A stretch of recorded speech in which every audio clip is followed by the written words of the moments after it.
بریلوی حضرات کی کتابوں میں یہ واقعہ لکھا ہوا ہے، یہ بات لکھی ہوئی ہے اور ہم نے براہ راست اسے پڑھی بھی ہے کہ جب اذان سنیں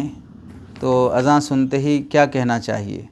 حضرت علی رضی اللہ تعالیٰ عنہ سے منقول ہے کہ آپ علیہ السلام نے ارشاد فرمایا، جو شخص نماز کے منادی کی آواز سن کر یہ کہے گا مرحبا بالقائلین عدلا مرحبا بالصلاۃ واہلا، تو اللہ تعالیٰ اسے 20 لاکھ نیکیاں عطا کریں گے اور 20 لاکھ گناہ معاف کریں گے اور 20 لاکھ درجے اس کے بلند ہوں گے۔ اذان سنتے ہی یہ بولنا۔ یہ روایت دو طریقے سے مروی ہے، مرفوع طریق سے اور دوسرا حضرت عثمان رضی اللہ تعالیٰ عنہ کا قول ہونے کی حیثیت سے۔ پھر مرفوع طریق میں 2 سندوں سے مروی ہے، حمام بن مسلم زاہد کوفی کے طریق سے، موسیٰ بن ابراہیم مروزی کے طریق سے۔ تو مرفوع طریق 2 طرق سے جو منقل ہے دونوں موضوع اور من گھڑت ہیں۔ حضرت عثمان رضی اللہ تعالیٰ عنہ کا جو قول ہونے کی طرف سے ہے وہ درست ہے، تو اس لحاظ سے نبی علیہ السلام کی طرف منسوب کر کے اس واقعے کو بیان کرنا جائز نہیں ہے، من گھڑت ہے۔ حضرت عثمان رضی اللہ تعالیٰ عنہ سے اذان کے وقت صرف ان کلمات کا کہنا منقول ہے، لیکن یہ ثواب منقول نہیں ہے، 20 لاکھ گناہ، 20 لاکھ نیکیاں، 20 لاکھ درجے، یہ ثابت نہیں ہے، خالی اتنا جملہ بولنا منقول ہے بس۔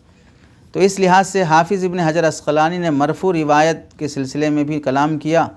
اور اللہ امام سیوطی نے بھی کلام کیا ہے اور فرمایا موضوع آفتہ حمام ابن مسلم کہ یہ روایت من گھڑت ہے، اس حدیث کا کی سند کا جو راوی ہے حمام بن مسلم، یہ حدیث نقل کرنے کی آفت اسی پر ہے، یعنی یہ عبادت نہیں ہے، ایک آفت اور مصیبت ہے جو اس نے امت پر گھڑی ہے۔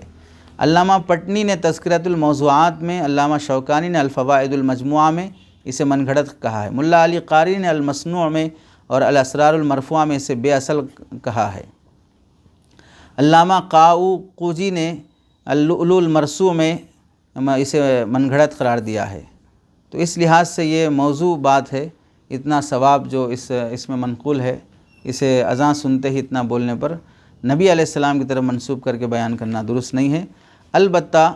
حضرت عثمان رضی اللہ تعالیٰ عنہ سے یہ مروی ہے کہ مؤذن کی اذان سنتے تو تشہد اور تکبیر کے تمام کلمات ایسے ہی کہتے جیسے مؤذن کہتا، اور جب مؤذن حی علی الصلاۃ کہتا تو حضرت عثمان ماشاء اللہ ولا حول ولا قوۃ الا باللہ کہتے، اور جب مؤذن قد قامت الصلاۃ کہتا تو حضرت عثمان یہ فرماتے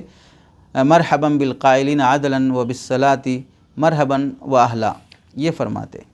باقی ثواب تو وہاں بھی منقول نہیں ہے،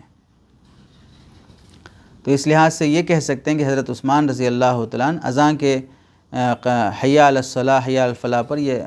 قد قامت الصلاۃ پر اقامت کے موقع پر یہ کہتے تھے۔ باقی نہ ثواب آپ سے منقول ہے، نہ آپ علیہ السلام کی طرف منسوب کر کے یہ بات کہی جا سکتی ہے، بیان کرنا درست نہیں ہے۔